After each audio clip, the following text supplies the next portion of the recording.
The final notes of the waltz had faded into memory nearly 20 minutes ago, and Georgiana Fairfax stood frozen in the center of the Tilney ballroom, watching the last of the guests depart into the November fog, their carriage lamps disappearing like dying stars into the thick London night. And with each vanishing light, she felt the cold reality of her situation settle over her shoulders like a shroud. The grand ballroom that had blazed with 1,000 candles just an hour before was now surrendering to shadow as servants moved systematically through the space, extinguishing tapers with practiced efficiency, their long brass snuffers creating small wisps of smoke that curled upward into the ornate plasterwork ceiling where cherubs and classical figures now watched her predicament with unseeing eyes. She had been abandoned, left behind like a forgotten glove or misplaced fan, and the shame of it made her throat tight, even as she fought to maintain the composure that 6 years as a paid companion had taught her was her only armor against the world's casual cruelties. The Dowager Countess of Pemberton had taken ill suddenly during supper, her elderly heart fluttering in that frightening way that sent her physician into urgent whispers, and her lady's maid into immediate action. And in the flurry of departure, everyone had simply assumed that Georgiana had accompanied her employer, as she always did, as invisible and necessary as the dowager's shawl or walking stick. But Georgiana had been in the retiring room when the carriage was called, attempting to repair a torn hem on her grey silk gown, the practical dress of a companion that now felt less like appropriate attire, and more like a costume marking her as something neither servant nor lady, belonging nowhere and to no one. Through the tall windows she could see the last carriage pulling away, its lamps swaying as the horses navigated the fog-obscured street, and she pressed one trembling hand against the cool glass as though she might call it back through sheer force of will. The November chill was seeping through the terrace doors someone had left slightly ajar, making the remaining candle florlums dance and gutter, and she wrapped her arms around herself, trying to ward off cold that came as much from within as without. Her reticule hung from her wrist, a small beaded thing that had been her mother's, and she opened it with shaking fingers to count the few coins inside, knowing even as she did so that they would not be enough for a hackney to carry her all the way to her modest lodgings in Bloomsbury, not at this hour when drivers charged extra for the fog and the darkness and the danger of London's midnight streets. She had perhaps enough for half the journey, which meant she would have to walk the rest, alone, through streets where no respectable woman ventured unescorted after dark, and the thought made her stomach clench with fear she could not quite suppress. A footman approached her then, one of the younger ones whose name she did not know, and his expression held that particular blend of pity and condescension that servants reserved for those whose status was ambiguous, neither fish nor fowl, ladies by birth, but employees by necessity. "Begging your pardon, miss, but the family is retiring," he said, his tone carefully neutral, but his eyes revealing that he knew exactly what she was. A paid companion, someone who existed in the margins of society's grand pageant. "Were you not with the Dowager's party?" he continued, and she heard in his question the unspoken judgment, the assumption that someone like her should have been more careful, more attentive, less likely to be forgotten. "Yes, she began, then stopped, hating the tremor in her voice. "There's been a misunderstanding. I shall wait here a moment if I may until I can arrange, that is." She could not finish the sentence because she had no idea how to finish it, no plan beyond hoping that somehow the situations would resolve itself through some miracle she could not envision. "The house will be locked shortly, miss," the footman said, his discomfort now evident in the way he shifted his weight from foot to foot, for security. The words hung in the air between them, a polite dismissal that nonetheless made clear she could not remain here indefinitely, that even in her predicament she was an inconvenience to be managed and moved along. "I understand," she said quietly, summoning every ounce of dignity her genteel upbringing had instilled in her. "I shall not be long." The footman nodded and retreated, clearly relieved to be released from the awkward encounter, and she watched him go before turning toward a shadowed alcove near the terrace doors where the damask wallpaper in shades of grey and cream would render her nearly invisible in her grey gown. She pressed herself into the corner, her back against the silk-covered wall, and tried to think through her options with the clarity that had sustained her through 6 years of impossible situations. 6 years since her father's death had left her penniless, his investments in railway schemes having proved as insubstantial as morning mist, his debts consuming everything they owned, including the modest house in Hampshire, where she had grown up reading Wordsworth in the garden and imagining a future that looked nothing like this present. She had been 22 then, educated and gently bred, but trained for nothing except marriage to a gentleman of moderate means and the running of a household she would now never have. And when the creditors had taken everything she had sold, even her mother's jewelry, to pay for her father's funeral, and found herself alone in the world with no family willing to claim a penniless relation. Companion work had been her only option, the only respectable employment for a woman of her class, and she had learned quickly to make herself useful and invisible in equal measure, to anticipate needs before they were spoken, fade into the background of drawing-rooms and ballrooms alike. This ball tonight had been the first she had attended in years, the dowager having insisted with uncharacteristic kindness that Georgiana should come, should have one evening of pleasure instead of sitting alone in her small room reading by candlelight. And there had been pleasure, she acknowledged, even as she stood now in the shadows counting the cost of that brief joy. The Duke of Ashford had asked her to dance, had walked directly to where she sat alone on a gilt chair, watching the swirl of silks and jewels, and had extended his hand with a slight bow that suggested he saw her as a lady rather than a paid appendage to his aunt's friend. The waltz had been, she allowed herself to remember, magical in the way that word suggested, his hand warm and sure at her waist, his conversation intelligent and surprisingly lacking in the condescension she had expected from a man of his rank. They had spoken of Wordsworth, of all things, and he had quoted lines from Tintern Abbey with an accuracy that suggested genuine familiarity rather than rote memorization for social polish. And for those few minutes she had felt seen in a way she had not experienced since before her father's death. But that had been then, when the ballroom blazed with light and possibility, and this was now, with shadows lengthening across the parquet floor and the scent of dying flowers and spent beeswax candles filling the cooling air. The long case clock in the corner struck the half-hour, its sonorous chime marking midnight, and she counted each tone like a prisoner marking time, wondering how long until dawn when she might slip away with some remnant of dignity intact. The servant's footsteps echoed in the vastness of the emptying house, a counterpoint to the clock's steady tick, and somewhere in the distance she heard a door close with a finality that made her flinch.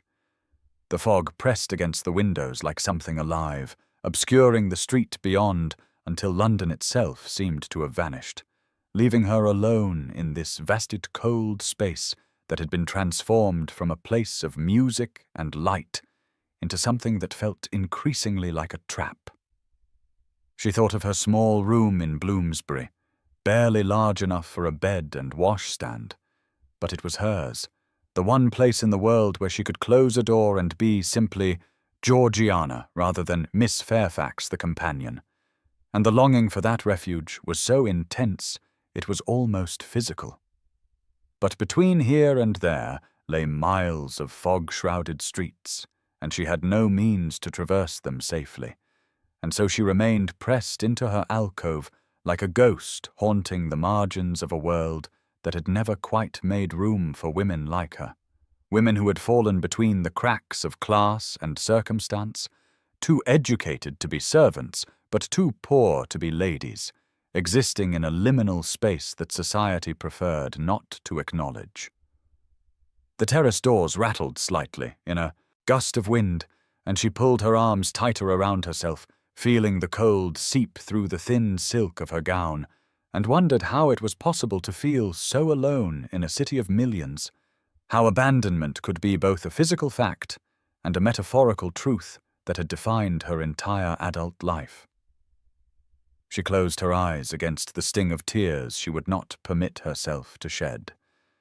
And in the darkness behind her eyelids, she saw again the Duke's face as they waltzed, the way he had looked at her as though she mattered, as though her thoughts and words had value beyond their utility to someone else's comfort. And she knew with a certainty that bordered on despair that she would remember this night for the rest of her life. This night when she had been briefly visible before being forgotten once more. Sebastian Whitmore, Duke of Ashford, pushed through the main doors of the Tilney residence at 1:15 in the morning, startling the elderly butler who had been in the process of turning the heavy brass key in the lock, and the look of surprise on the servant's face would have been comical under other circumstances. But Sebastian was too preoccupied with his own confused motivations to notice much beyond the fact that he had gained entry. "Your Grace," the butler stammered, "we thought all the guests had departed. Is there something amiss?" And Sebastian waved away the concern with a gesture that he hoped conveyed more certainty than he felt. "My mother's fan," he said, the lie coming easily because he had practiced it during the carriage ride back. "She believes she may have left it in the ballroom, and I offered to retrieve it rather than trouble your household in the morning." The butler nodded, clearly relieved to have a reasonable explanation for this irregular return, and stepped aside to allow the Duke passage, though Sebastian could feel the man's curious gaze following him as he strode toward the ballroom with a purposefulness that masked the fact that he had no idea what he was actually doing here. The truth, which he had been avoiding examining too closely during the past hour, was that he had left the ball, climbed into his carriage, returned to his townhouse in Mayfair, dismissed his valet, poured himself a brandy, and found himself utterly unable to think about anything except Miss Georgiana Fairfax and the conversation they had shared during their waltz. He had replayed every word, every subtle shift of expression on her intelligent face, the way she had quoted Wordsworth with an accuracy that suggested genuine love of poetry rather than mere social accomplishment. And the more he thought about her, the more he realized that he could not remember the last time he had spoken with someone who seemed interested in his thoughts rather than his title. The parade of simpering debutantes and their ambitious mothers had become so tedious that he had begun to dread the social season, each ball a repetition of the last, each conversation as empty as the one before, and he had felt himself becoming as cold and distant as his father had been. That frightening transformation from man to marble statue, that seemed the inevitable fate of dukes who had no one to truly see them. But Georgiana had seen him, or at least she had looked at him as though he were Sebastian rather than the Duke of Ashford, and that small distinction had haunted him through the fog-shrouded streets until he had finally acknowledged to himself that he needed to see her again, to confirm that the connection he felt had been real, and not merely the product of too much champagne and his own loneliness. So he had invented the excuse about the fan, climbed back into his carriage, and returned to the Tilney residence with no clear plan beyond perhaps asking if he might call on her, though even as he formulated that thought he realized he had no idea where a paid companion might receive callers or if such a thing was even done. The ballroom stretched before him in deep shadow, the vast space transformed by darkness into something almost unrecognizable, and only 2 candelabras still burned, one near the entrance and one by the far windows, creating pools of golden light that made the emptiness between them seem deeper and more profound. He paused just inside the doorway, letting his eyes adjust. And that was when he saw her, a slight figure silhouetted against the window, her face turned toward the fog-obscured street, as though she were waiting for something that would never arrive. For a moment he simply stared, confusion giving way to concern as he realized that she was still here, alone, nearly an hour after the ball had ended, and the wrongness of it made something tighten in his chest. "Miss Fairfax," he said, his voice carrying in the empty space and making her start violently. "What the devil?" And then he caught himself, remembering his manners even as alarm overrode propriety. "Forgive me, why are you still here?" She turned to face him, and rose from the window seat with a composure that would have been admirable if he had not noticed the way her hands trembled as she smoothed down her skirts, the grey silk of her gown, making her seem almost spectral in the dim light. "Your Grace," she said, and her voice was steady, even if... Her hands were not. "I apologize for the intrusion. There was a misunderstanding with the Dowager's carriage, and I find myself temporarily delayed." The words were carefully chosen, he noticed, designed to minimize the situation, to make it seem manageable when clearly it was anything but. And he moved closer, his eyes narrowing as he tried to understand what she was actually telling him. "Delayed," he repeated, glancing toward the long case clock that showed the time as nearly 2 in the morning. "It's nearly 2 in the morning. Where is your chaperone? Your family?" She met his eyes then, and he saw in her face a pride that refused to crumble even in the face of what must be a humiliating situation. "I have neither, Your Grace," she said with quiet precision. "I am the Dowager's companion. My situation is temporary but manageable. I shall arrange for a hackney shortly." The words struck him with the force of revelation, not because they told him anything he had not already known about her employment, but because they made clear just how alone she truly was, and the image of her attempting to secure transportation at this hour.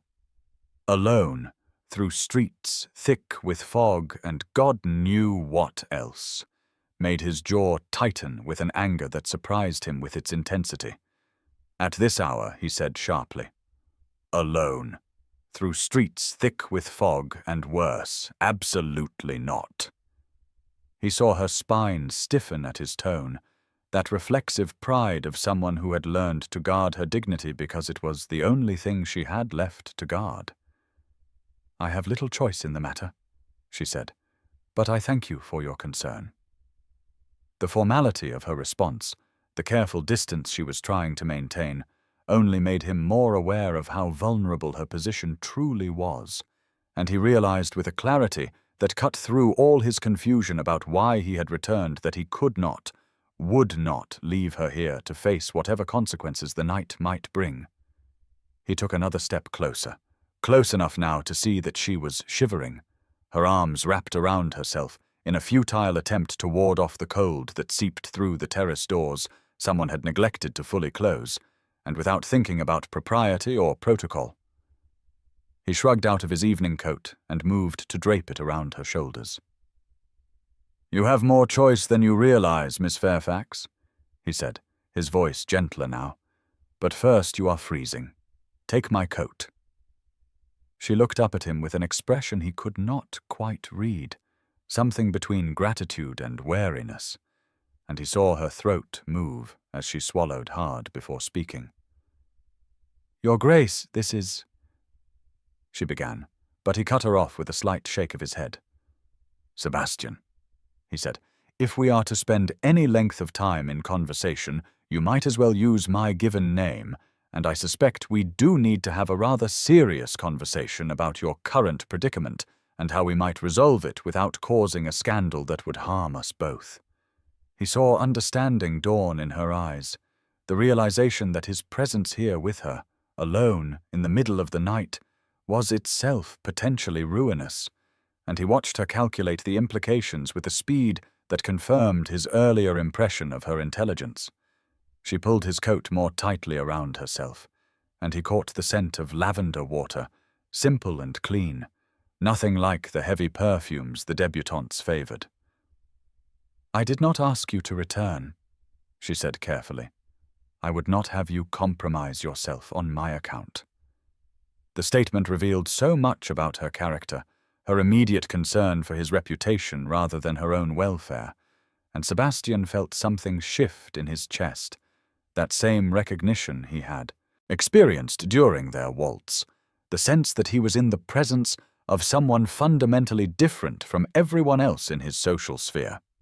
"My reputation can withstand considerably more than yours," he said bluntly. "I am a duke and a man.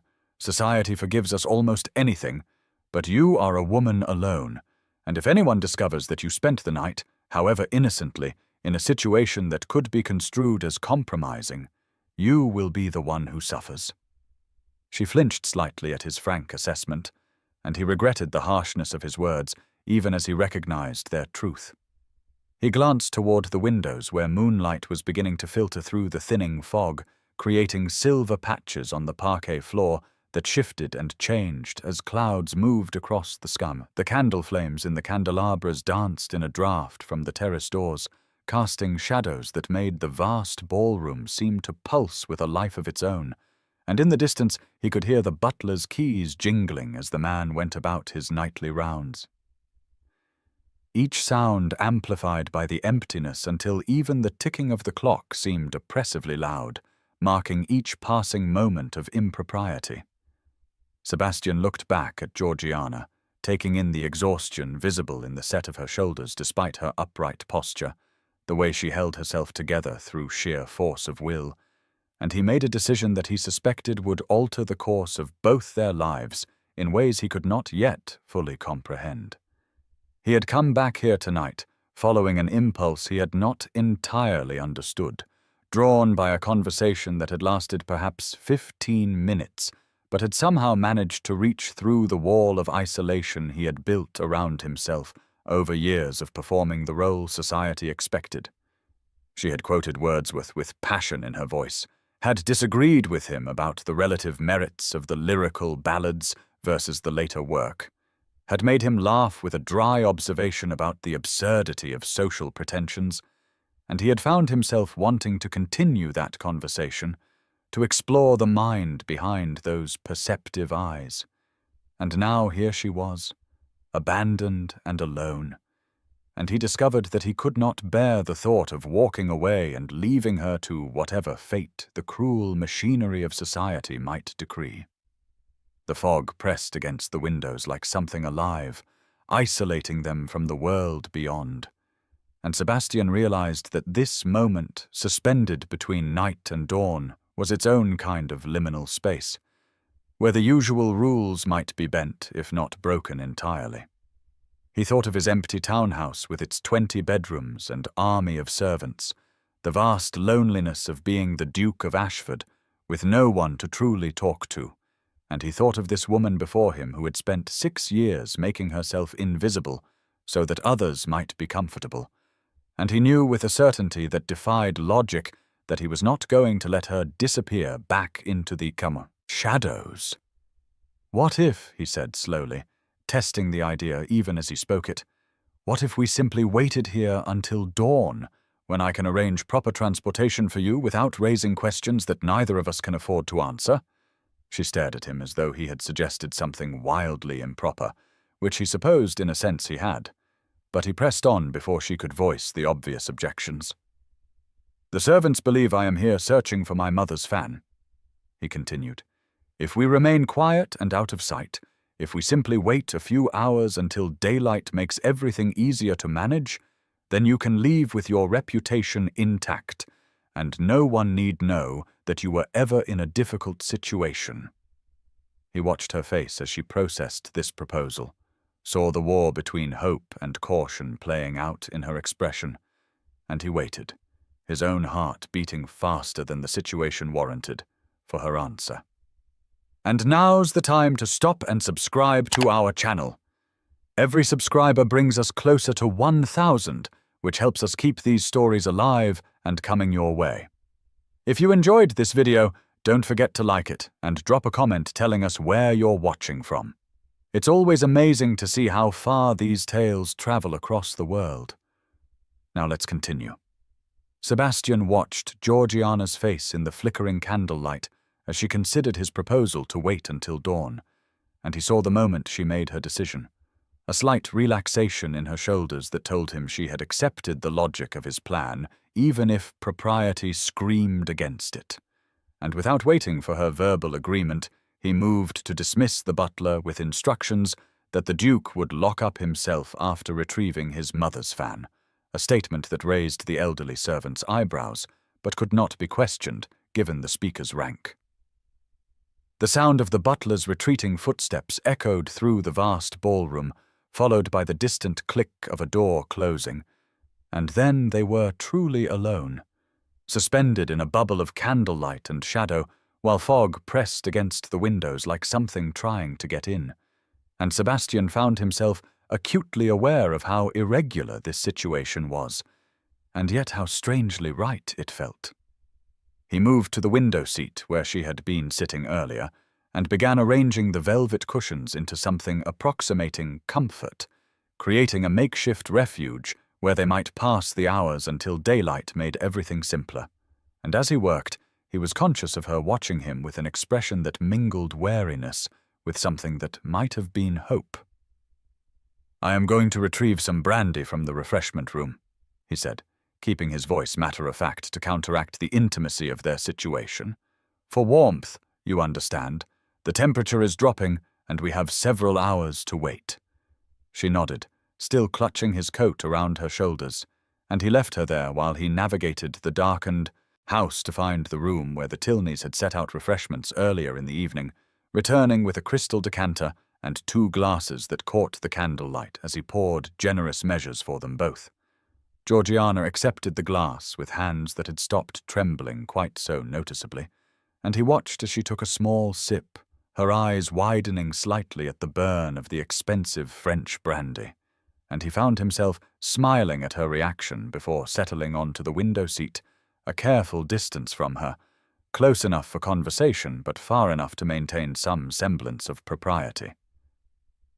For several minutes they sat in silence, both acutely aware of the strangeness of their situation, the vast ballroom stretching away into shadow behind them, while before them the fog-obscured London streets remained invisible, and Sebastian searched for something to say that would ease the tension without making it worse. The brandy helped, warming them both from within, and gradually he saw Georgiana's posture begin to relax, the rigid control she maintained over herself loosening degree by degree until she no longer looked quite so much like a woman expecting disaster at any moment. "You quoted Wordsworth during our waltz," he said finally, breaking the silence with the first neutral topic that came to mind. "The lines from Tintern Abbey about nature and memory. Do you read much poetry?" Her face transformed when she smiled, he noticed, the careful blankness she wore like armor giving way to something alive and engaged, and she nodded before speaking. "My father was a scholar," she said. "He had a library of nearly 2,000 volumes, philosophy and poetry mostly, and he taught me to read them all. He did not believe that women should be kept ignorant simply because society preferred us ornamental." Sebastian heard the past tense, the slight catch in her voice when she mentioned her father, and he filed away the information for later exploration while keeping the conversation on safer ground. "I read philosophy late at night when I cannot sleep," he admitted, a confession he would never have made in a London drawing room where such admissions would be seen as eccentric at best. Kant and Hume, mostly, trying to find some framework that makes sense of duty and meaning and the gulf between them. She looked at him with surprise that she did not quite manage to hide, and he realized that she had not expected a duke to admit to reading anything more challenging than the Times, and the realization made him laugh, a short, bitter sound that held more truth than humor. "You see," he said, "we are both more than society allows us to be. You are a woman with a scholar's mind forced to pretend that your greatest accomplishment is needlework, and I am a man who reads philosophy imprisoned in a role that demands I care only about voting records and marriage alliances. Do you know what it is like?" she said, leaning forward slightly in her intensity to be simultaneously too visible and entirely unseen, As a companion, I am present at every social function, yet no one truly looks at me. I am furniture that occasionally speaks." Her words struck him with unexpected force, because they articulated something he had felt, but never been able to name, and he found himself nodding before he spoke. "I understand more than you might think," he said, meeting her eyes in the candlelight. "I am perpetually visible, every action scrutinized, every word weighted for political meaning, yet no one sees me. They see the Duke of Ashford, the title, the fortune, the voting power in Parliament. The man beneath might as well be invisible." Georgiana's expression softened, and she spoke so quietly he had to lean closer to hear her. "Then we are both ghosts haunting society's ballrooms." "Until tonight," he said, and he was aware, as he spoke, that he was crossing some invisible line, moving from polite conversation into dangerous honesty. "I see you, Georgiana, truly see you, your intelligence, your dignity, the kindness you showed the Tilney daughter when she spilled wine on your dress. You told her it was already stained to spare her embarrassment." She stared at him with something like wonder in her eyes. "You noticed that?" she said, and it was not quite a question. "I notice everything about you," he admitted. "I have since the moment you entered the ballroom." The silence that followed his words felt charged with possibility, and Sebastian found himself loosening his cravat, an informality he would never normally permit himself, but which felt necessary in this strange suspended space they had created, and he saw her eyes follow the movement of his hands with an awareness that made his pulse quicken. The hours began to pass with a fluidity that surprised them both, conversation flowing from one topic to another with an ease that neither had experienced in years, and gradually the careful distance they had maintained began to collapse as they shifted position on the window seat, shoulders nearly touching, their voices growing softer as though loud speech might break whatever spell held them.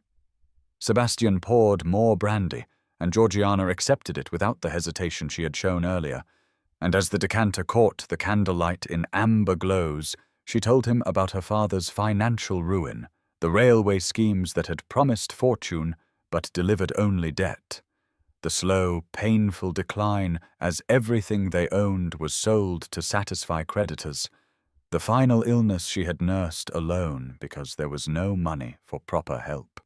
"I was 22 when he died," she said, staring into her glass rather than at Sebastian, "trained for nothing but marriage to a gentleman of moderate means and the management of a household I would never have. Companion work was my only option, the only respectable employment for a woman of my class." Sebastian felt anger kindle in his chest, not at her, but at the system that created such limited options, that took an intelligent, educated woman and forced her to live half a life in the shadows of others' comfort. "Why did you never marry?" he asked, then immediately apologized. "Forgive the impertinence, but you are educated, well-bred." She interrupted him gently, her voice carrying the flat calm of someone who had made peace with painful truth. "I am nearly 30, Your Grace, Sebastian. I have no fortune, no family, no prospects. I have made peace with my circumstances." "Have you?" he said, leaning closer to study her face in the candlelight. "Because you do not seem at peace. You seem like a woman holding herself so tightly controlled that one genuine touch might shatter you." Her eyes met his, and he saw vulnerability there that made his breath catch. "And if I shattered?" she asked. "What then? I cannot afford the luxury of falling apart. I have no safety net, no one to catch me." "Perhaps you do now," he said quietly, and he reached out to steady her arm as she shifted position, his hand warm against the silk of her sleeve, and neither of them moved to break the contact. The clock ticked toward 3 in the morning, then 4, and the candles burned lower in their holders, creating dancing shadows on the ornate ceiling above them, while they talked about things Sebastian had never discussed with anyone: his mother's death when he was 12, the way his father had forbidden him to cry at the funeral because dukes do not show weakness. The years of learning to suppress every genuine feeling until he barely recognized himself anymore. My father was not cruel in the obvious ways, he said, staring out at the fog that still pressed against the windows. He simply had no capacity for warmth, no ability to see his children as anything but extensions of the Ashford name and legacy. And I have spent my entire adult life terrified that I would become him, cold and distant, and incapable of true connection. Georgiana's hand found his in the shadows between them, her fingers lacing through his with a boldness that surprised them both, and she spoke with fierce certainty. "You are not him," she said. "You came back tonight. You noticed when a companion showed kindness to an embarrassed girl.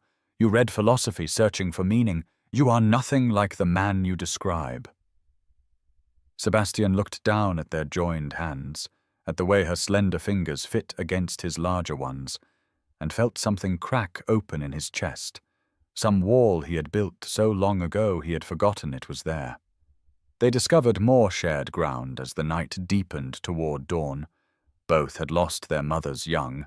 Both felt trapped by circumstances beyond their control. Both had learned to perform roles that had nothing to do with their true selves.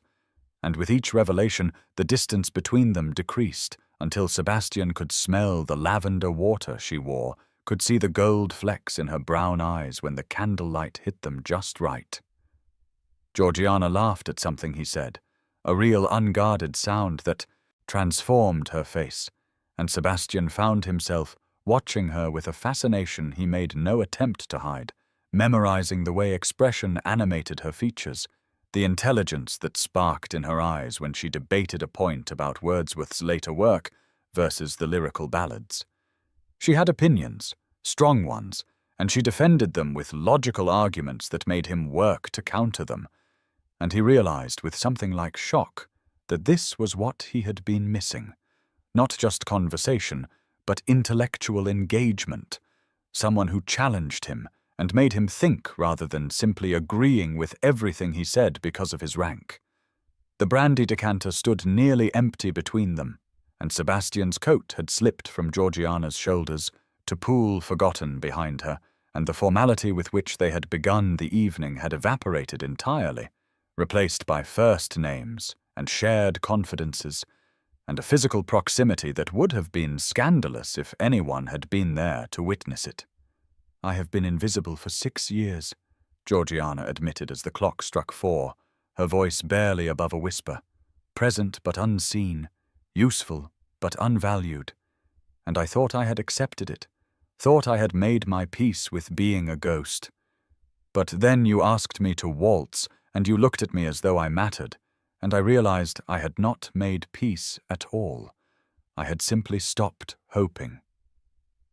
Sebastian's hand tightened on hers, and he found himself speaking words he had not planned, had not even known he was thinking. "You matter," he said, "not because of what you can do for someone else, but because of who you are. Your mind, your spirit, your courage in facing circumstances that would have broken someone with less strength." She was crying now, silent tears tracking down her face in the candlelight, and he reached up with his free hand to brush them away, his thumb gentle against her cheek, and she leaned into his touch with a small sound that might have been relief or surrender.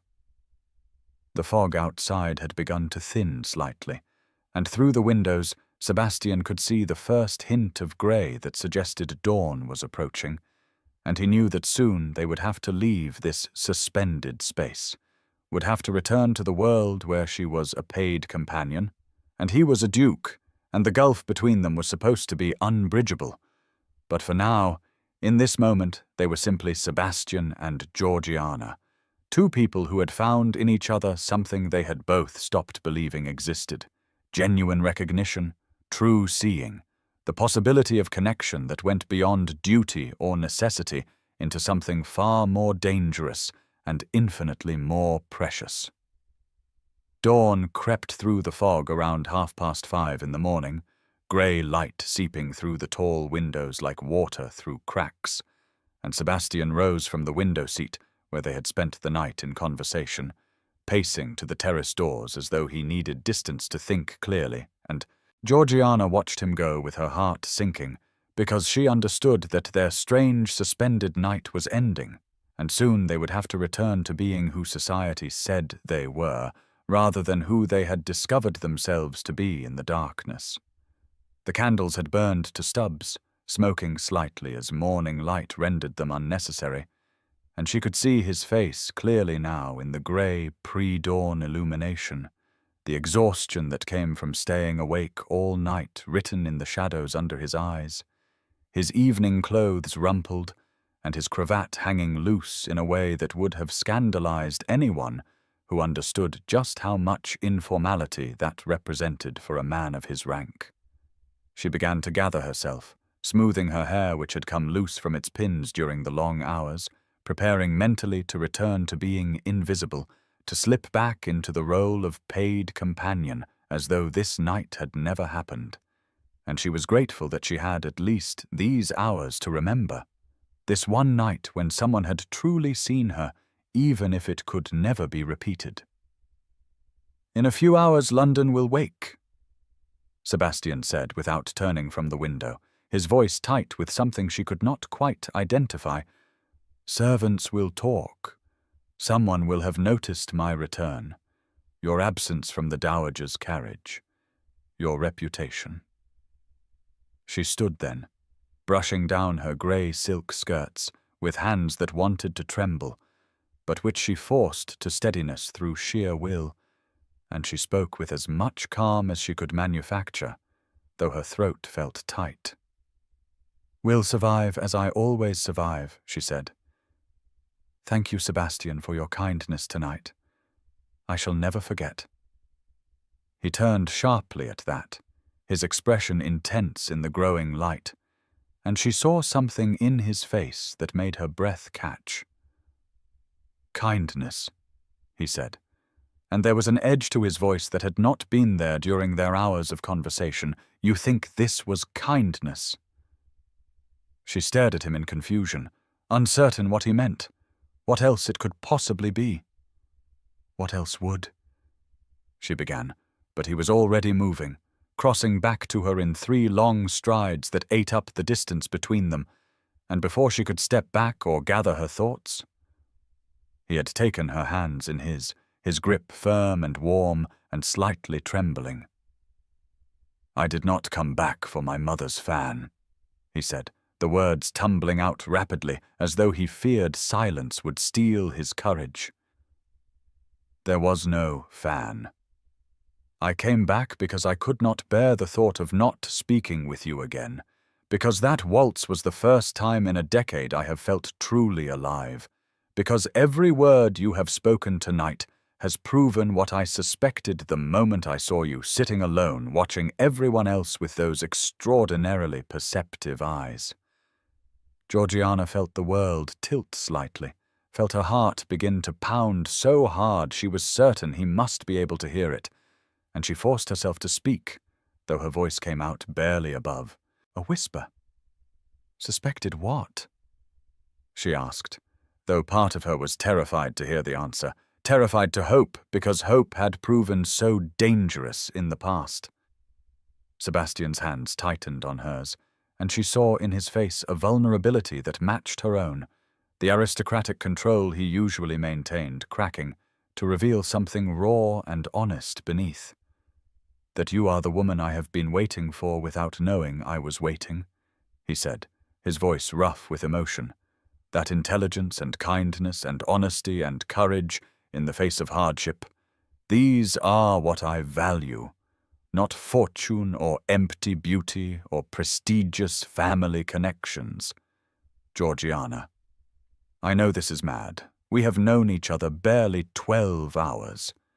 She pulled her hands free then, not because she wanted to, but because she needed to protect herself, needed to create distance before he said something that would make the inevitable return to reality even more painful.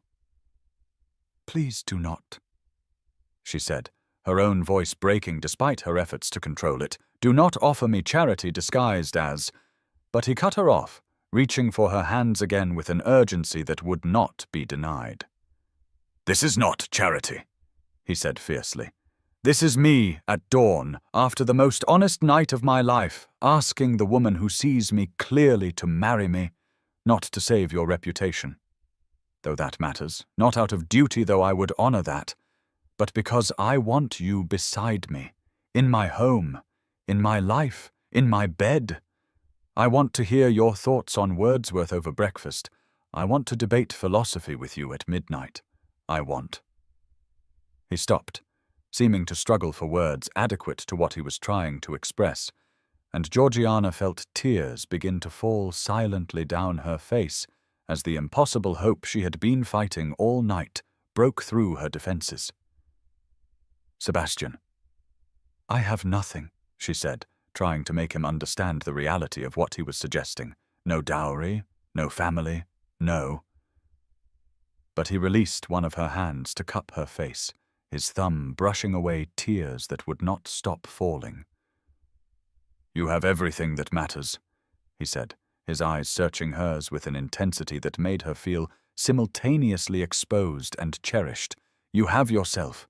And that is all I want. Marry me, Georgiana. Choose me as I am choosing you, not the Duke, but Sebastian, the man who spent the night falling in love with your mind and your spirit and your extraordinary courage.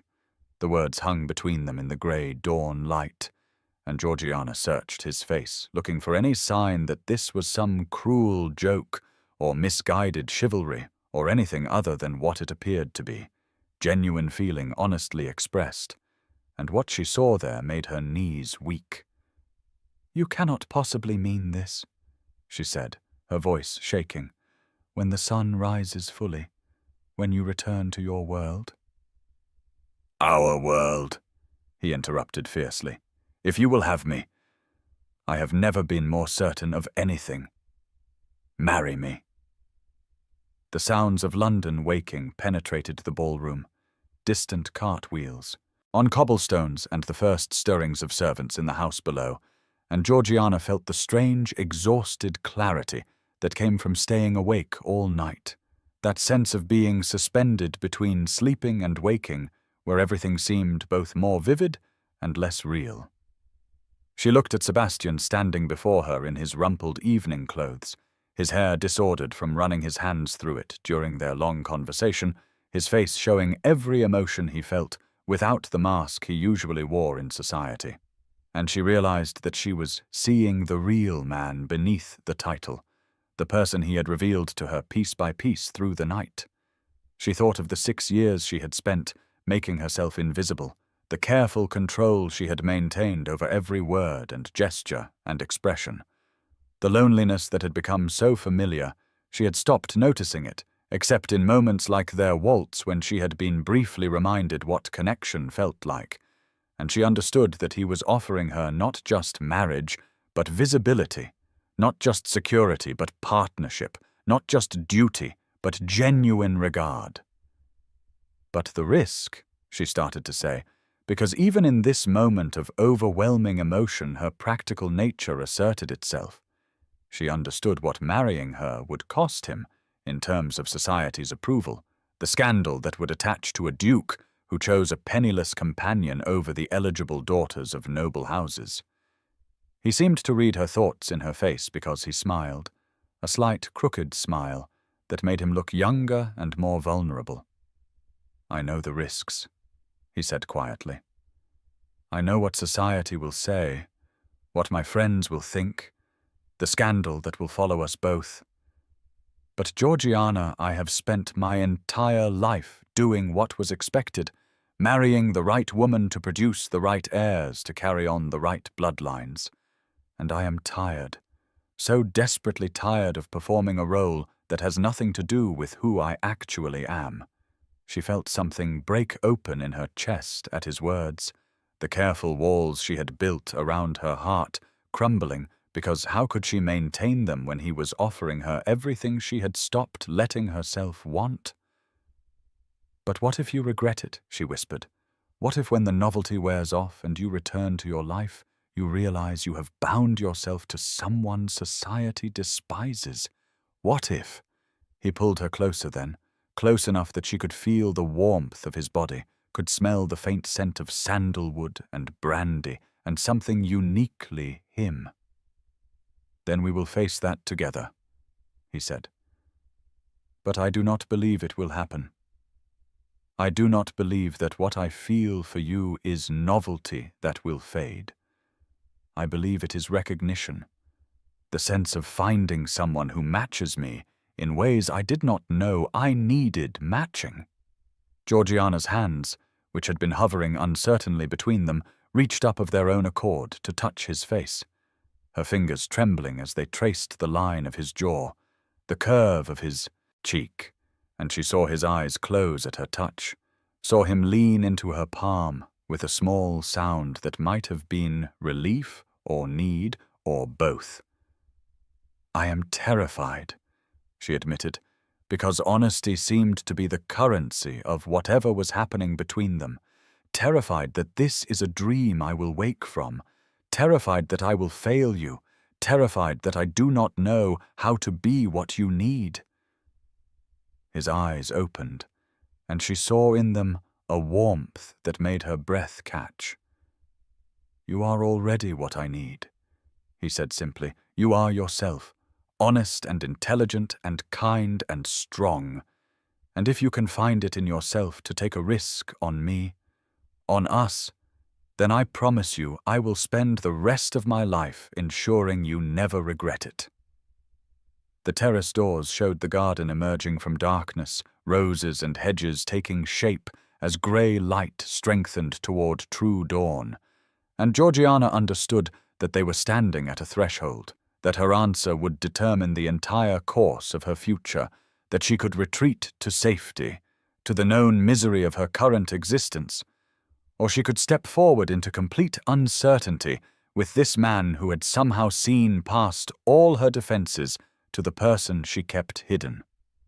She thought of her father who had taught her to value truth over comfort, who had raised her to think for herself even when it was inconvenient, and she thought of what he would say if he could see her now, and she knew with sudden clarity that he would tell her to be brave, to choose connection over safety, to risk heartbreak rather than guarantee loneliness. "Yes," she said, and the word came out stronger than she expected. "Yes, Sebastian, I will marry you. I will take this terrifying, impossible risk because you are right. We see each other truly, and that is so rare, I would be a fool to turn away from it out of fear." She saw the transformation in his face, the way relief and joy and something deeper flooded his features, and then he was pulling her into his arms, holding her against him with a fierceness that spoke of how uncertain he had been of her answer, despite his confident words. They stood like that for a long moment, wrapped in each other while dawn broke fully over London, the fog finally lifting to reveal a city waking to a new day, and Georgiana felt something settle in her chest, some piece of herself she had not known was missing clicking into place.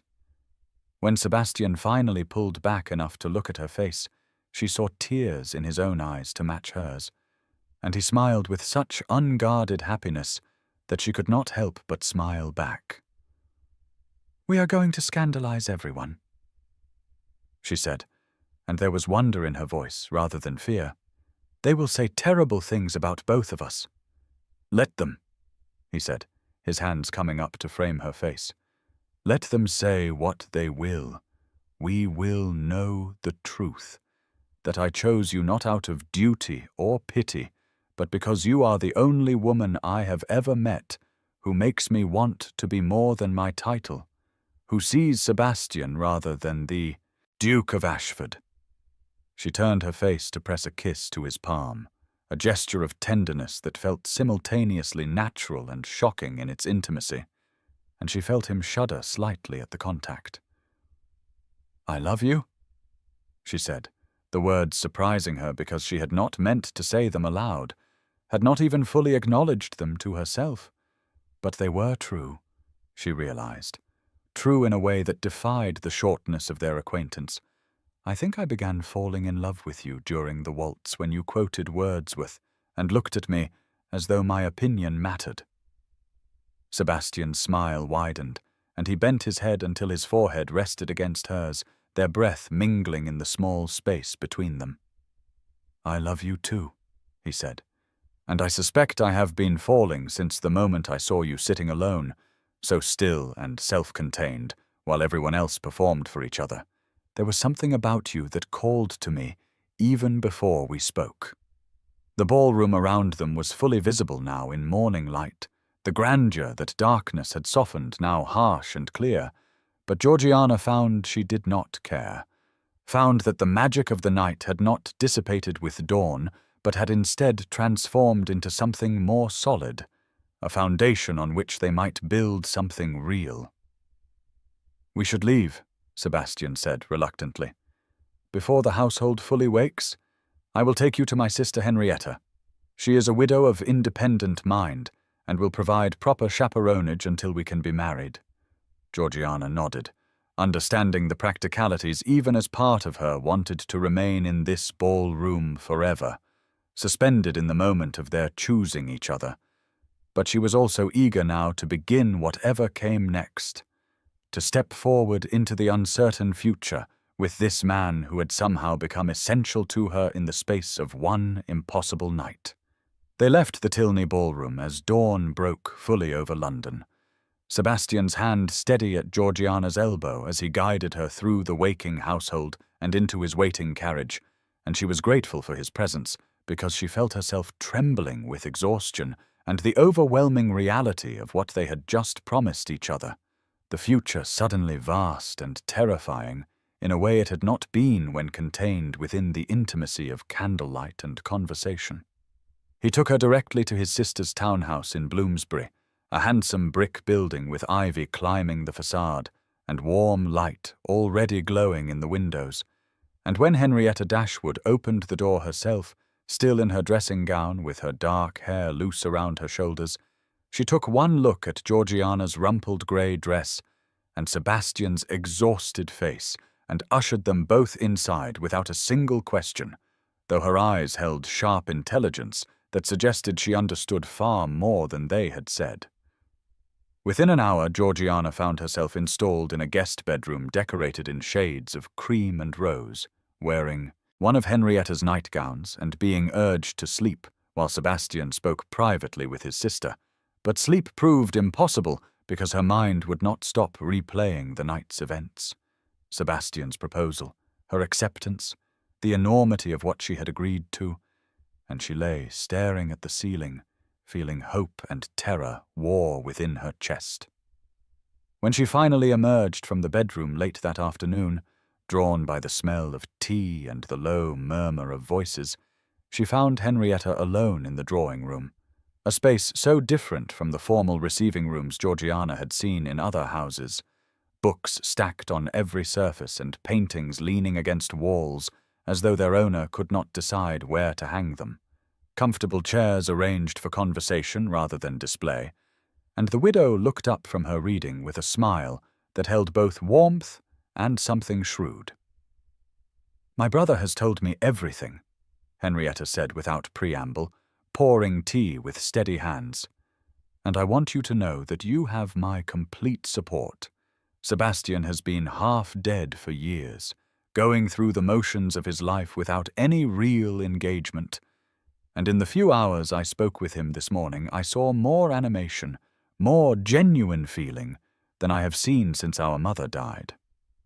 Georgiana accepted the teacup, her own hands not quite as steady, and she found herself studying this woman who would be her sister if the marriage actually took place.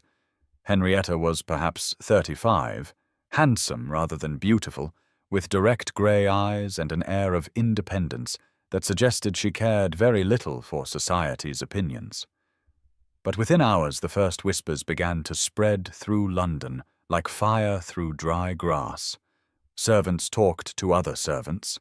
The Tilney household staff reported that the Duke had returned in the early morning hours and had been seen leaving with a woman in grey, and by nightfall the drawing rooms and clubs buzzed with speculation about what had transpired during those unaccounted hours.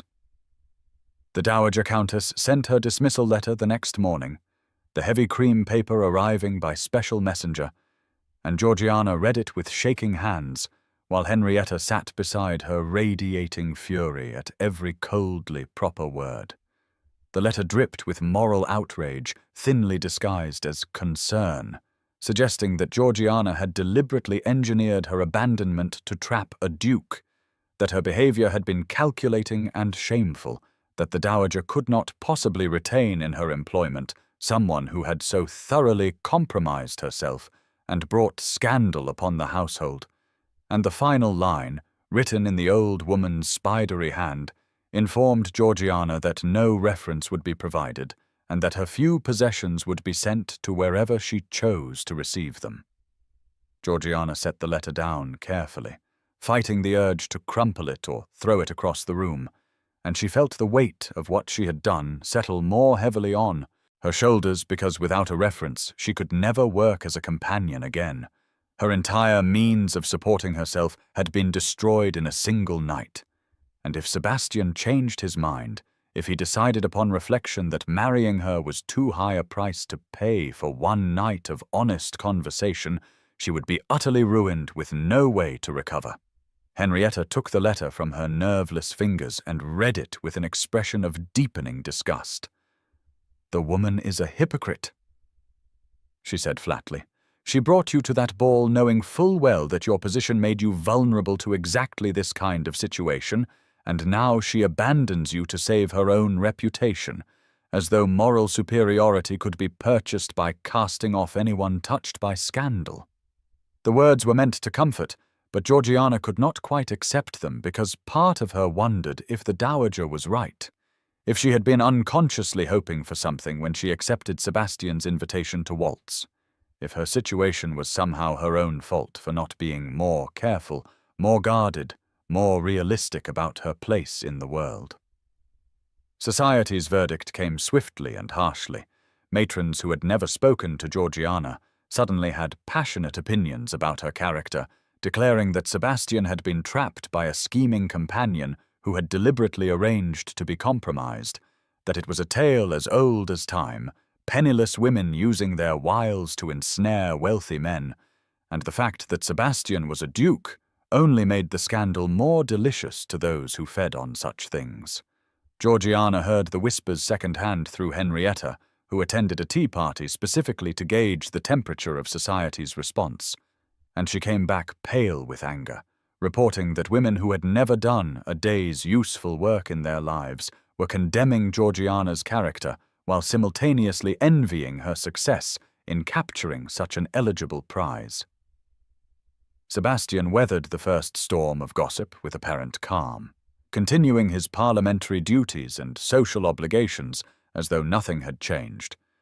But Henrietta told Georgiana that her brother was privately struggling with a fury he rarely allowed himself to express, anger at the cruelty and hypocrisy of people he had considered friends, rage at a system that valued bloodlines over character and condemned genuine feeling as weakness. 3 days after their night in the ballroom, Edmund Bennet, Earl of Worthing and Sebastian's closest friend since their school days, came to call, and Georgiana retreated to her borrowed bedroom while the two men closeted themselves in Sebastian's study. But the house was quiet enough that she could hear raised voices even through the closed doors, Edmund's reasonable baritone suggesting solutions that made her stomach clench with dread, and Sebastian's responses growing colder and harder as the conversation progressed. She learned the details later from Sebastian himself, who came to find her in Henrietta's drawing room with his face set in lines of barely controlled anger, and he told her without preamble what Edmund had proposed, that Sebastian should pay Georgiana off generously, set her up in a quiet cottage somewhere far from London, let the scandal die down, and then marry someone appropriate to his station. "Sebastian, be reasonable," Edmund had said. according to Sebastian's bitter recounting. "The girl is a nobody, a paid companion. Yes, you were alone together, but these things can be managed discreetly. A generous settlement, a quiet cottage somewhere." And Sebastian had interrupted him with ice in his voice. "Her name is Georgiana, and you will speak of her with respect or leave my house." But Edmund had persisted, genuinely concerned, according to Sebastian, though Georgiana suspected the concern was less for them and more for how their scandal reflected on their entire social circle. "For God's sake, you cannot seriously intend to marry her," Edmund had said. "The scandal." And Sebastian had cut him off with words that made Georgiana's eyes sting with tears when he repeated them.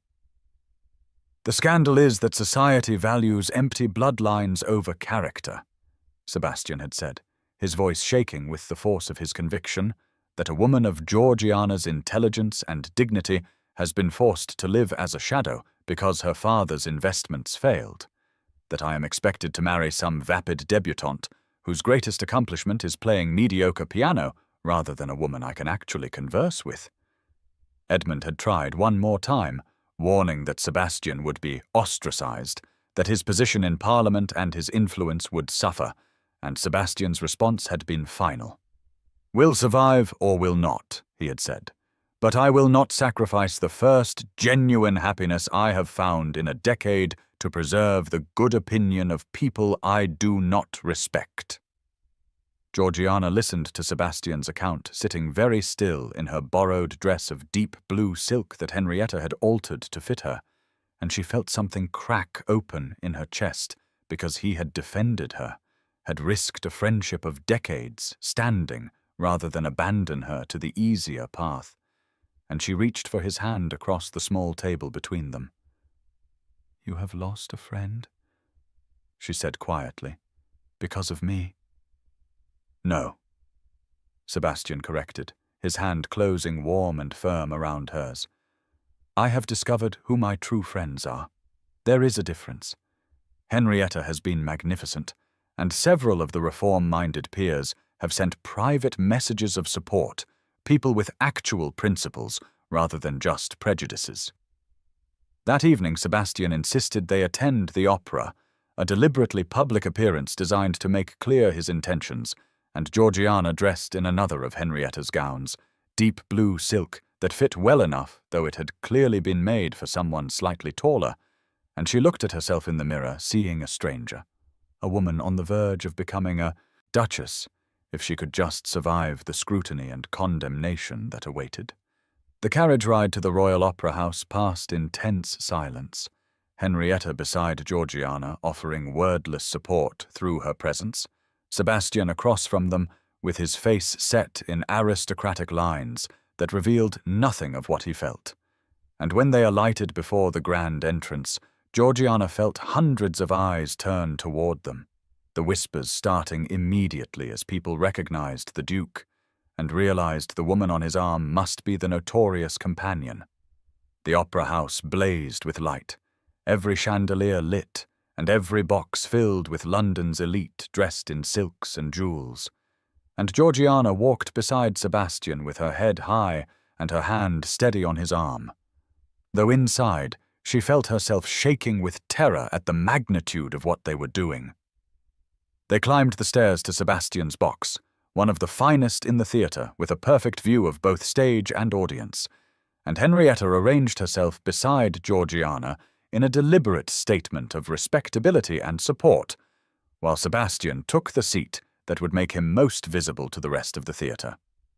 The hush when they entered was palpable, conversation dying in waves as opera glasses turned toward their box, and Georgiana felt the weight of all those eyes like a physical pressure. Hundreds of people staring and judging and whispering behind their programs and fans. She forced herself to sit calmly, to arrange her skirts and open her program as though she attended the opera every week, as though she could not feel the intense scrutiny or hear the rustling whispers that filled the theatre like the sound of restless birds. The stage remained empty, the performance not yet begun, and Georgiana realized with a sick feeling that no one was looking at the stage anymore, that the real drama was unfolding in their box, and she wanted desperately to flee, but Sebastian's hand found hers in the shadows between their seats, his grip warm and steadying.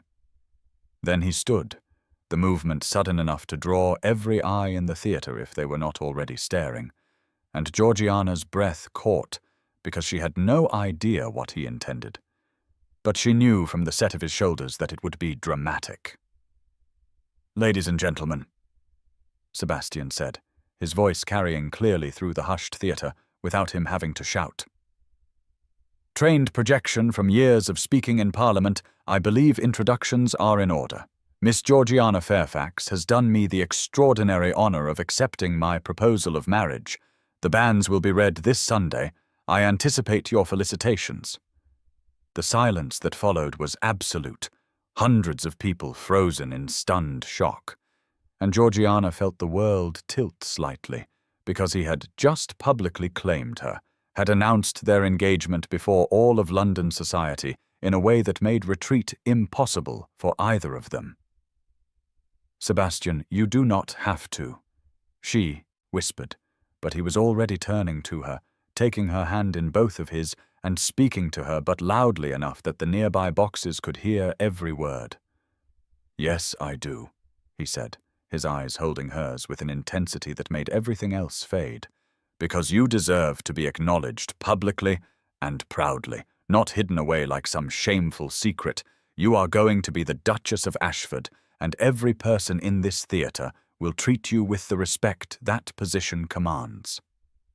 Georgiana felt tears threatening and blinked them back fiercely, refusing to cry in front of this audience that wanted nothing more than to see her break, and she squeezed Sebastian's hand hard enough that it must have hurt.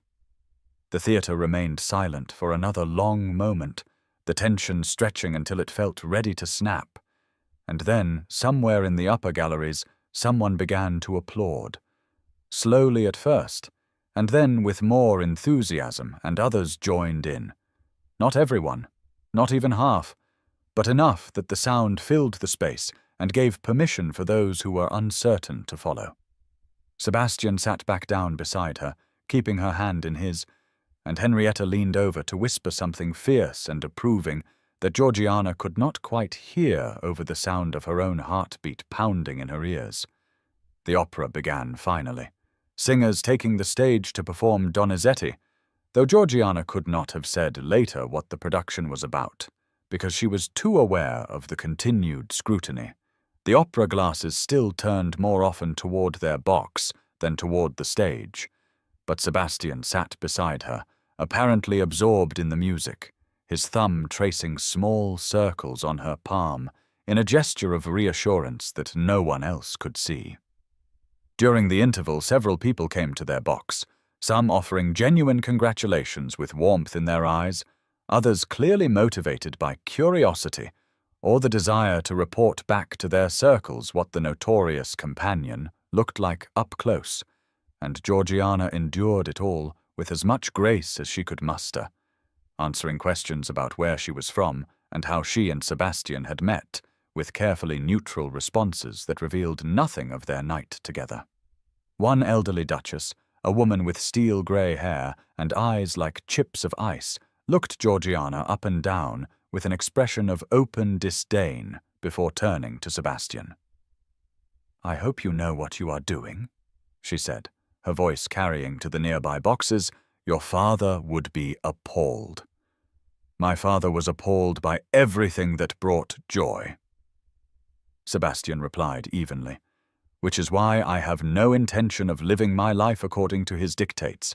Now, if you will excuse us—" "Your Grace, my fiancé and I would like to enjoy the second act."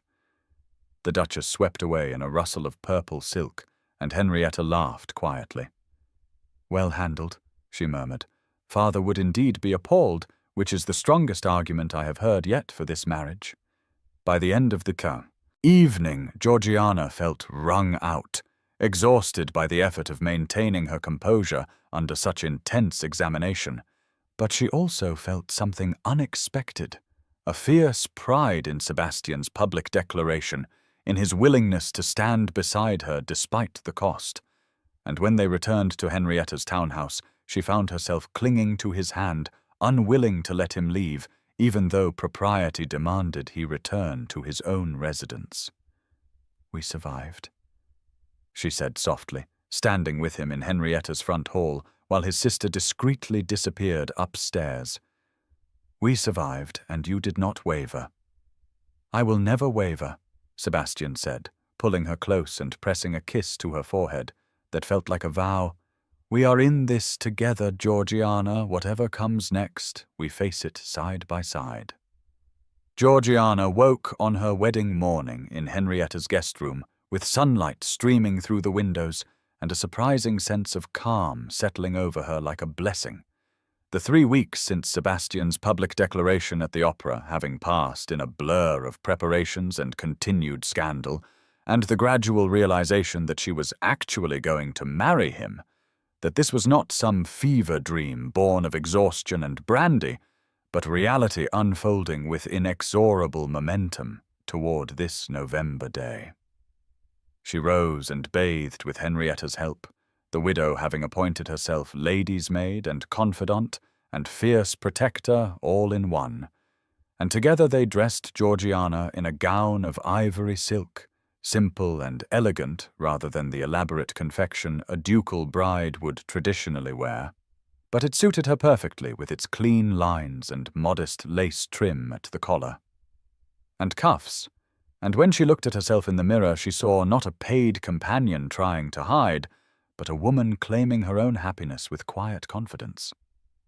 The ceremony was to be at St. George's Chapel, a compromise between Sebastian's desire for complete privacy and the necessity of making their marriage legally and socially legitimate.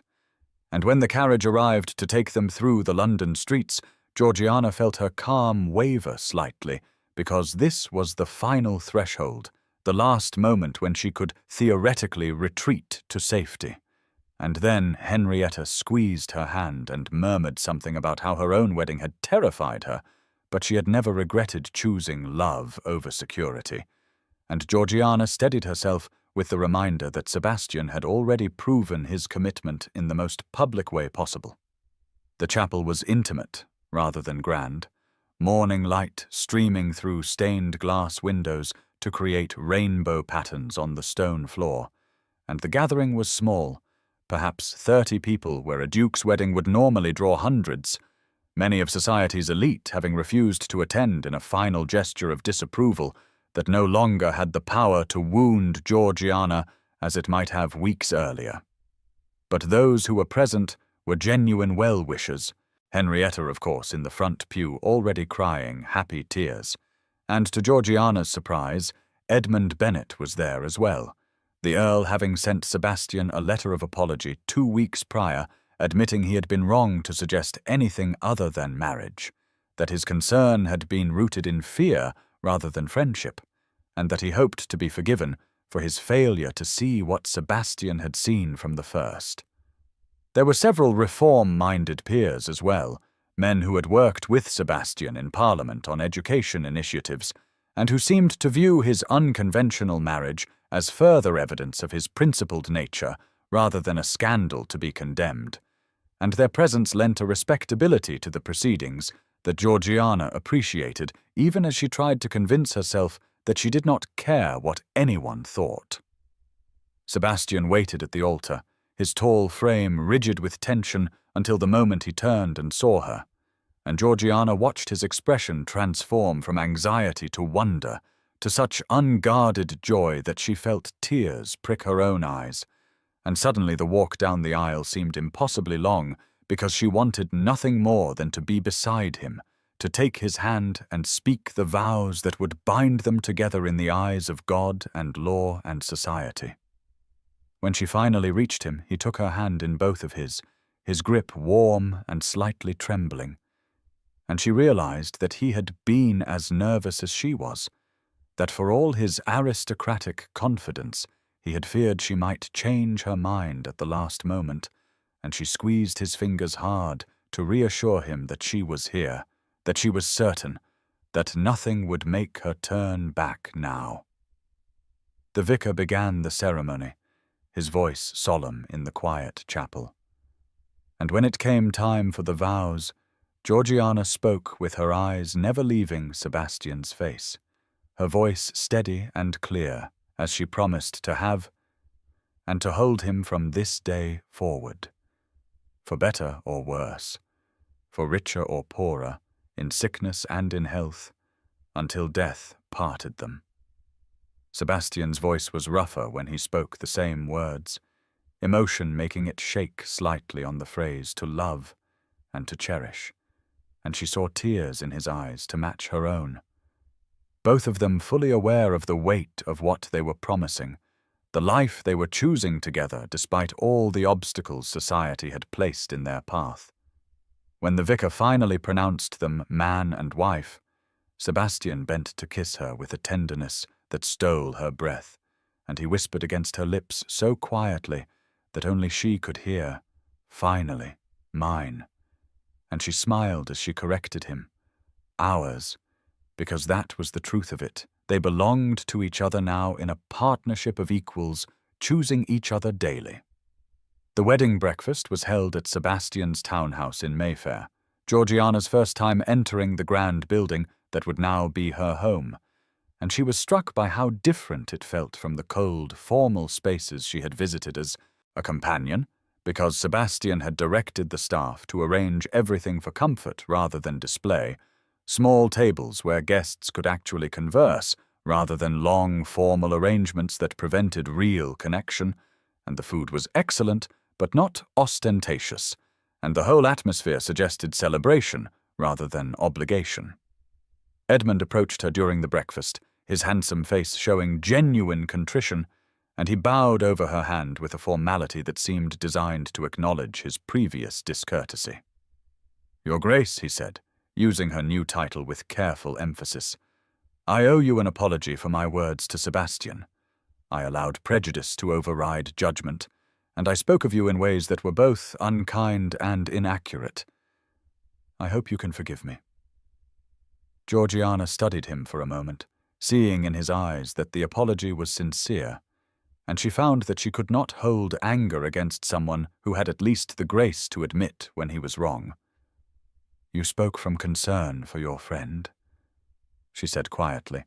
"I cannot fault that, even if I disagreed with your conclusions. Let us begin again, Lord Worthing, as allies rather than adversaries." His relief was palpable, and when Sebastian joined them a few minutes later, the three fell into easy conversation about parliamentary business, and Georgiana discovered that Edmund was actually quite intelligent when he stopped posturing, and she began to understand why Sebastian valued his friendship despite their recent conflict. The weeks that followed the wedding passed in a haze of adjustment, Georgiana learning to navigate her new role as Duchess of Ashford, while Sebastian supported her with a patience that never failed to move her, and gradually the scandal that had seemed so overwhelming began to fade as London society found new dramas to occupy their attention.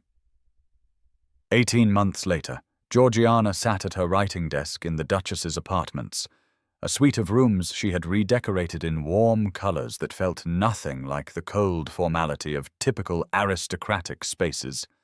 Books and writing materials scattered across every surface in comfortable disorder.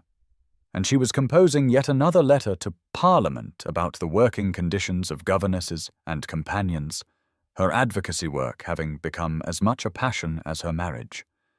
The afternoon sunlight slanted through the windows, warming the room, and she was so absorbed in finding exactly the right words to convey the urgency of the situation without alienating potential supporters that she did not hear Sebastian enter until he spoke over her shoulder. "You will make enemies with this, you know," he said, his voice holding affectionate amusement. "The employment agencies profit from companions' desperation." Georgiana looked up at him, this man who had transformed her life simply by seeing her truly, and she smiled with a fierceness that still sometimes surprised her. "Then I will make enemies," she said. "I have a duke's protection. Now, I would be a coward not to use it for good." Sebastian bent to kiss her temple, his hand coming to rest on her shoulder in a gesture of casual intimacy that spoke of long familiarity. "This is why I love you," he murmured, that spine of steel hidden beneath grace and courtesy. She leaned back against him, tilting her head to meet his eyes. "You created this monster," she pointed out. "If you had married some biddable debutante, she would be embroidering cushions, not agitating for reform. Thank God I had the sense to fall in love with you instead," Sebastian said, and his hand moved from her shoulder to rest gently on the barely visible curve of her belly, the child they had not yet announced publicly, but which filled them both with a joy tempered by appropriate caution, given that she was only 4 months along. The season's opening ball came in May, a glittering affair at the Pemberton townhouse, ironically enough, the same family whose annual ball had been the site of Georgiana's abandonment nearly 2 years prior, and she dressed with Henrietta's help in a gown of deep crimson silk that would have been unthinkable when she was a companion. The Ashford emeralds at her throat and in her ears, jewels that had belonged to Sebastian's mother, and which he had presented to her on their wedding night, with hands that shook slightly as he fastened the necklace. She looked at herself in the mirror and saw a woman transformed, no longer hiding in grey, but claiming her space in the world with confidence born of being truly seen and valued. And when Sebastian came to escort her downstairs, his expression made clear that he saw the transformation too, and approved wholeheartedly. The ballroom was ablaze with light when they entered, hundreds of candles in crystal chandeliers creating a glow that rivaled daylight. And Georgiana felt eyes turn toward them, but the quality of the attention had shifted over the months, no longer the cruel judgment of that first opera appearance, but something closer to curiosity, mixed with grudging respect. The whispers she overheard as they made their way through the crush were admiring rather than condemning. "She has quite transformed," one matron murmured to another. "And they do seem genuinely devoted, which is more than can be said for most society marriages." Sebastian led her onto the dance floor for the opening waltz, the orchestra striking up the same melody that had been playing that night so long ago when everything changed, and as he took her in his arms with the easy familiarity of long practice, she felt herself smile at the symmetry of it. "Do you remember?" she said as they began to move. "A year and a half ago I sat in a ballroom not unlike this one, convinced I was invisible." "Impossible," Sebastian said, pulling her closer than strict propriety allowed, but no one would dare criticize a duke's public affection for his wife. "I saw you the moment you entered." "You saw me when no one else did," Georgiana said softly. "That changes a parser." "Woman, Sebastian, being truly seen." "Being truly seen changes a man as well," he replied, his eyes holding hers with the same intensity he had shown in the darkness of the Tilney ballroom. "I was sleepwalking through life until that night."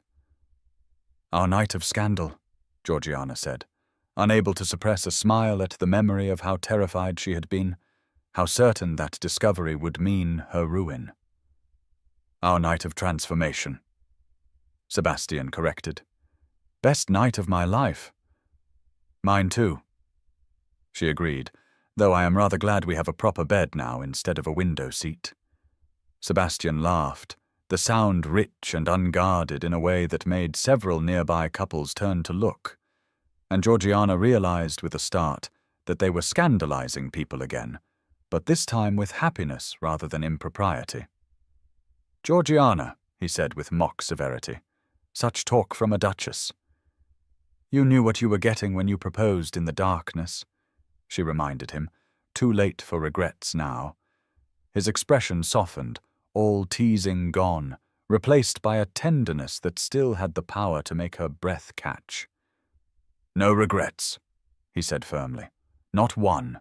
Not ever." They danced in comfortable silence for a few moments, moving together with the unconscious synchronization of long partnership. and Georgiana looked around the ballroom, seeing it with different eyes than she had possessed that night of her abandonment. Young debutantes watched them as they waltzed past, and she saw in some faces not envy of her title or jewels, but something deeper, a longing for the obvious connection she and Sebastian shared, the way they looked at each other as though no one else in the room mattered. And she realized that they had become something of a symbol, proof that marriages could be based on genuine regard rather than mere social arrangement. Edmund approached them when the waltz ended, offering his arm to Georgiana with a gallantry that suggested their reconciliation was complete. "May I have the honor of the next dance?" "Your Grace," he asked, "I promise not to step on your toes or offer any ill-advised counsel." Georgiana laughed and accepted, glancing at Sebastian, who nodded his approval, and as Edmund led her back onto the floor, she found herself grateful for this too. The friendship that had been tested and had survived. The gradual building of a circle of people who valued them for themselves rather than their positions. The evening wore on with Georgiana dancing with various partners, including several of the reform-minded peers who wanted to discuss her companion advocacy work and seemed genuinely interested in her proposals, and she realized with a sense of wonder that she had somehow acquired influence of her own, that people listened to her not just because she was the Duchess of Ashford, but because her ideas had merit and her passion was convincing. Henrietta found her near midnight, pressing a glass of lemonade into her hand, with a knowing look at Georgiana's barely visible condition. "You should rest," she said quietly. "You have been on your feet for hours." "I am well," Georgiana assured her, but she was grateful for the excuse to retreat to a quiet corner where she could observe rather than participate. And from that vantage point, she watched Sebastian across the room, deep in conversation with several parliamentary colleagues, his face animated in a way it never had been before their marriage, and she knew that their partnership had transformed him as much as it had transformed her.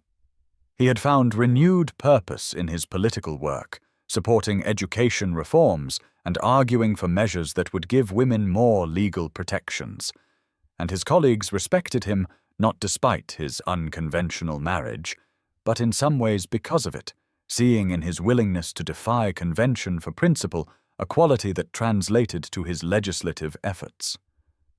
Near 1 in the morning, Sebastian came to collect her, offering his arm and his warmest smile. "Shall we go home?" he asked, and the word home had never sounded sweeter, because it meant the townhouse where they had built a life together, where his coat would be draped over a chair in her study, and her book would sit beside his on the table, where they would climb the stairs together and fall into bed to make love with the easy passion of couples who knew each other's bodies as well as their minds. They made their farewells and stepped out into the cool May night, the carriage waiting to take them the short distance back to Mayfair, and as Sebastian handed her in, Georgiana looked back at the blazing windows of the Pemberton townhouse and thought about how much had changed since that November night when she had sat abandoned and invisible in a darkening ballroom. She had been transformed, but not in the way society measured such things, not from poverty to wealth or obscurity to prominence, but from invisibility to being seen, from isolation to partnership, from surviving to truly living. And as the carriage pulled away and Sebastian drew her close against his side, she rested her hand on the small swell of her belly and thought about the future they were building together, the child who would grow up seeing a marriage of equals who chose each other daily, who would learn that worth came from character rather than circumstance, and she felt a peace settle over her that had nothing to do with security and everything to do with being known and loved for exactly who she was.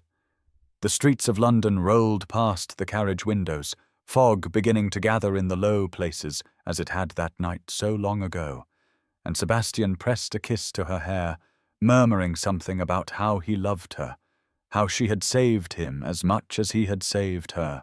And Georgiana smiled into the darkness, knowing it was true, knowing that they had rescued each other from the half-lives they had been living, that their night of abandonment had become the foundation for a love that grew stronger with each passing day. And when they finally arrived home and climbed the stairs together hand in hand, she looked back one more time at the night that had brought them together and whispered a silent thanks to whatever Providence had orchestrated her abandonment in that ballroom, because without it she would never have discovered that being seen, truly seen, was the greatest gift one person could give another, and that love built on genuine recognition was worth any scandal, any sacrifice, any risk, because it transformed not just circumstances but souls, making visible what had been hidden, bringing light to what had been darkness, and creating from two lonely people a partnership that would endure long after society's whispers